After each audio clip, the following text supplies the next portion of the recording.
are the 4 steps to start to become a freelance writer full-time with a part-time salary. Nope, reverse that. A freelance writer part-time on a full-time salary. I am Mindy Avitia. I'm the owner of Grow Wild Creative based here in Austin, Texas. I'm a freelance writer and a content strategist, and I am here today to tell you the 4 quick steps that you can start today to start earning money online and get on your way to earning a full-time salary working only part-time as a freelance writer. So the first step that I always recommend is the Upwork hustle. There's a lot of controversy around Upwork for various reasons within the freelance community, but the Upwork hustle is real, especially when you're first starting out. There's a lot of competition on Upwork. There's so many great freelancers, especially so many great freelance writers, but in order to set yourself apart from others, do these things. 1, make sure that you have a quality profile picture where you can see your face, you look happy, you look friendly, you don't have to be smiling, you don't even really have to look happy, just look approachable. 2, have a short, concise bio that isn't a long rambling. You're a writer. You need to be quick, concise, to the point, and show people that you have really great writing skills. 3, you need to have reasonable rates for your experience. If you were a copywriter for the New York Times and now you're freelancing, you could probably charge a lot of money. But if you don't have any copywriting or content writing experience, then you have to really look at others and see what rate makes the most sense for you. I would say as an introductory writer, 10 cents a word makes sense. I know all the other writers out there are like 10 cents a word, that's nothing. But 10 cents a word is a good beginning jumping off point for a beginning level. Okay, this is not intermediate, this is not expert, it's beginner level. And then the 4th thing, throw up a quick landing page with all of your writing portfolio. It's really, really helpful and super easy to apply to jobs on Upwork when you have a quick URL that you can drive potential clients to that has a whole list of all of the different ones. I have a sample of my portfolio down in the links below if you'd like to look and check it out.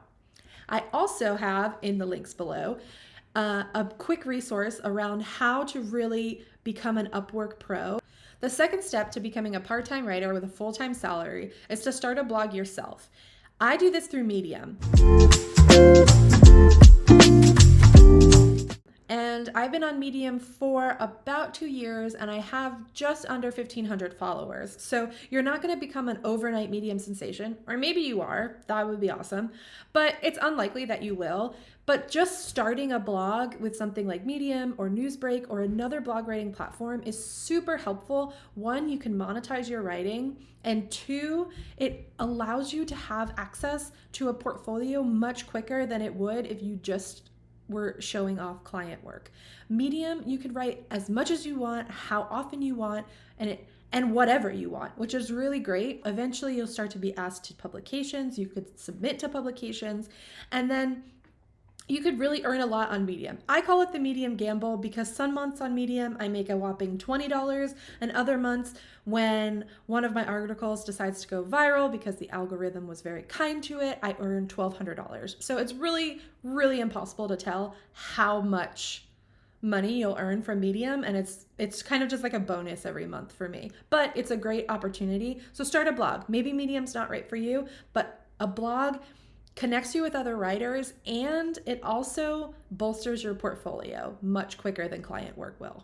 The third thing that I do and I recommend for people who are starting out is called the big client courtship.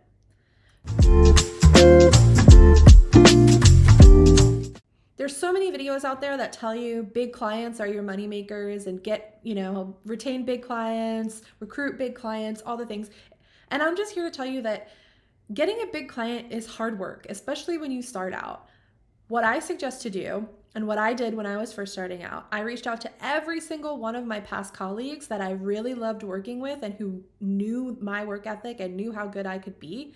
I reached out to everyone and told them my new venture. I shared my portfolio with them. I shared my new website with them. And I actually got two deals from just sending out those emails. And so the big client courtship is really tricky because it's a courtship, right? It's not a Tinder date. You're not going to swipe and instantly get a 3,000 retainer client every month. It might happen, but it's unlikely that it's going to happen. I don't want to say never and I don't want to say always. I like to shy away from those words.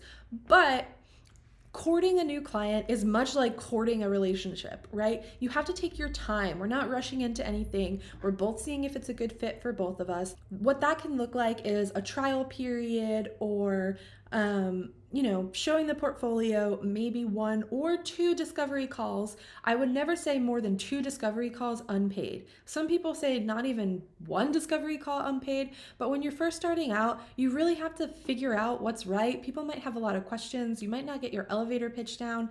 It's really important. So have grace for yourself, have grace for them, and court them. Know that it's going to take some time. I remember the first time I sent out a $10,000 proposal and didn't get it. It crushed me. It literally broke my heart. I think I was like, that's it. I'm not going to be a freelancer. I suck. I'm only going to get $100 projects. Goodbye. Start applying for jobs today. Fast forward a year and a half later, I'm doing all right. And they did say no, but I also learned that people are going to say no, especially the big clients, because it's a big decision and it might not be the right one for them. And that's okay. The 4th thing that I suggest to do when you're first starting out as a freelance writer online is to get on LinkedIn. Get on LinkedIn, spend some time on it, spend at least 30 minutes a day.